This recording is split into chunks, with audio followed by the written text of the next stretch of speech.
I'm Abby. I'm 22 years old. I'm from New York, and this is the Minneapolis Museum of Art, Institute of Art, and I basically live here. I come here all the time.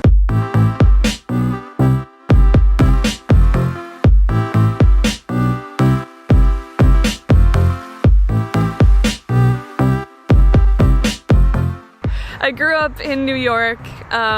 I actually grew up in an all-boys summer camp that my dad was the director of, which is kind of a random fun fact about me. It was a weird way to grow up. It was a fun way to grow up.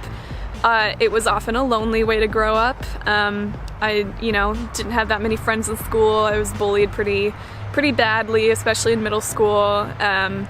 My older sister, who I'm really close to, had an eating disorder in high school. She came very close to dying from that. That really was a blow that shaped me and who I am pretty firmly. And then I struggle with depression, anxiety pretty severely, and it kind of started at the same time as her eating disorder, so you can imagine how fun those years were. And trying to learn how to live with that has been a huge part of who I am as well. The progression of community for me has been a really rocky one, how I think about it and how I experience it.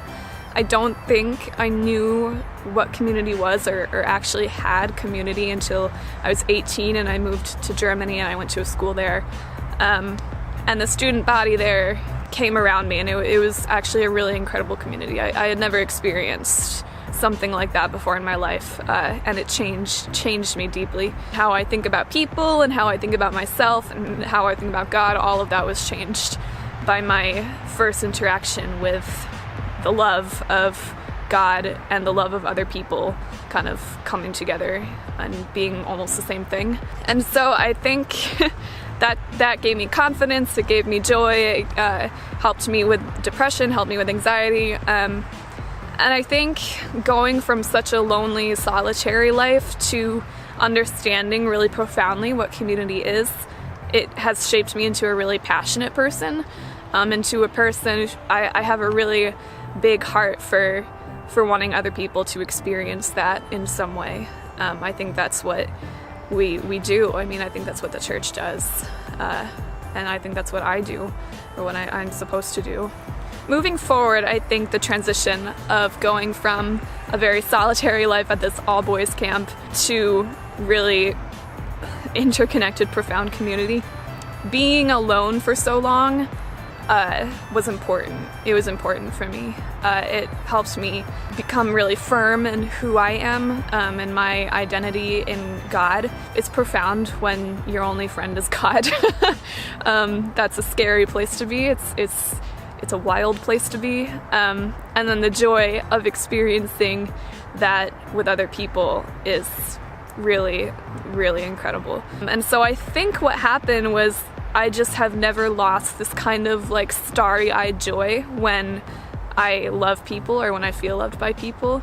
It always feels fresh because I think I missed it for so long or didn't experience it really for so long and needed it for so long. I kind of feel like I'm rediscovering it every time it happens. And so as I go forward, every time I face that or I experience that again, it's just like, oh my goodness, I can't believe this is happening. This is incredible.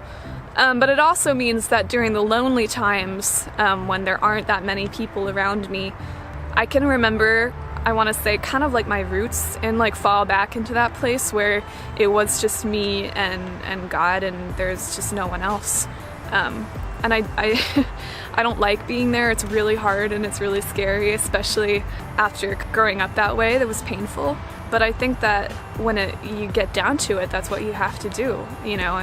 I think you have to sometimes reach a place where it's kind of like it's you and it's me in the wilderness, and that's it. Art and faith are so similar. I did not know I wanted to study art until like 2 years ago.